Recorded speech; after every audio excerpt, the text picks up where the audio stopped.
Student, next हमारा lecture होगा that is about Charles law. तीसरा चैप्टर जब हमने शुरू किया था तो मैंने कहा था कि 4 फैक्टर हैं, वॉल्यूम, टेम्परेचर, प्रेशर और नंबर ऑफ मोल्स। ये जो निचले तीन हुए हैं ये डायरेक्टली किस पे इफेक्ट करते हैं जी? वॉल्यूम के ऊपर डायरेक्टली इफेक्ट करते हैं।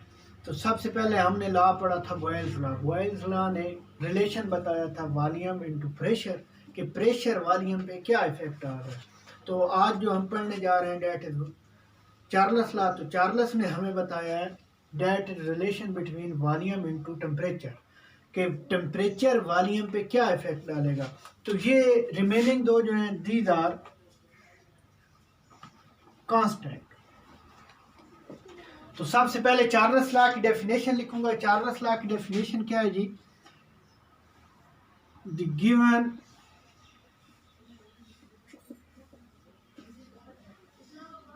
amount of a gas is directly proportional to its ना करो to absolute temperature at constant pressure। कि किसी भी गैस की जो अमाउंट आपको दी गई होगी वो डायरेक्टली प्रोपोर्शनल है एब्सोल्यूट टेम्परेचर के, यानी टेम्परेचर के वो क्या है जो डायरेक्टली प्रोपोर्शनल है एट कांस्टेंट प्रेशर। प्रेशर आपका क्या रहेगा? कांस्टेंट रहेगा। अगर इसके मैथमेटिकल स्टेप बनाऊं तो volume is directly proportional to temperature at constant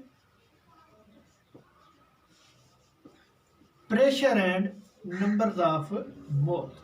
ये गिवन अमाउंट जब दे दी गई है ना तो वो एक स्पेसिफिक अमाउंट होगी कि कितने मोल्स उस गैस के हमने क्या करना है जी? यूटिलाइज करने हैं। तो वॉल्यूम के लिए V, टेम्परेचर के लिए T, K कांस्टेंट लगाओ, that is equal to T। K T हो गया। अब के की अगर वैल्यू फाइंड आउट करनी हो तो वी ओवर, ये आपकी किसकी वैल्यू आ गई? के की। यानी volume into temperature ratio is always a constant quantity at constant pressure. अगर हम चार्ल्स के लॉ से जो चीज़ अखज़ करना चाहें तो ये कर सकते हैं कि वॉल्यूम और टेम्परेचर की जो रेशियो है इसका जवाब हमेशा कांस्टेंट क्वांटिटी आएगा एट कांस्टेंट प्रेशर। किसके ऊपर? कांस्टेंट प्रेशर के ऊपर। तो मैं वो लिख देता हूँ जी।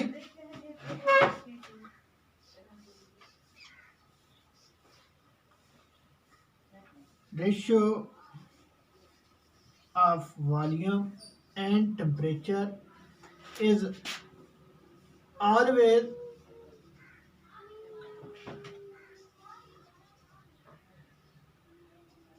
constant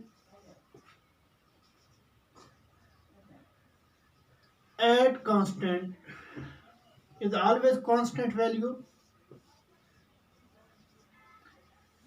at constant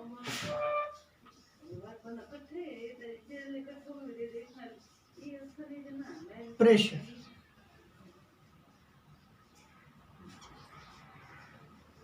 and numbers of moles, यानी n। अगर मैं यहाँ पे लिख दूं ratio of given amount of A gas तो भी ये फिर मोल लिखने की जरूरत नहीं पड़ेगी। लेकिन आप लोगों को जिस चीज़ की जानिब राग़िब कर रहा हूँ कि ये वॉल्यूम और टेम्परेचर की जो रेशियो है that is always a constant quantity. अब हम अगर प्रेशर में टेम्परेचर में वेरिएशन लें तो बिफोर वेरिएशन यानी बिफोर चेंजिंग क्या होगा?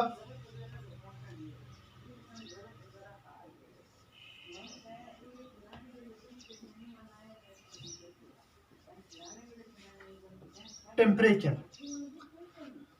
तो क्या होगा? V1 T1, क्योंकि वो इनिशियल होगा, उसका आंसर भी क्या आएगा? आफ्टर चेंजिंग क्या होगा?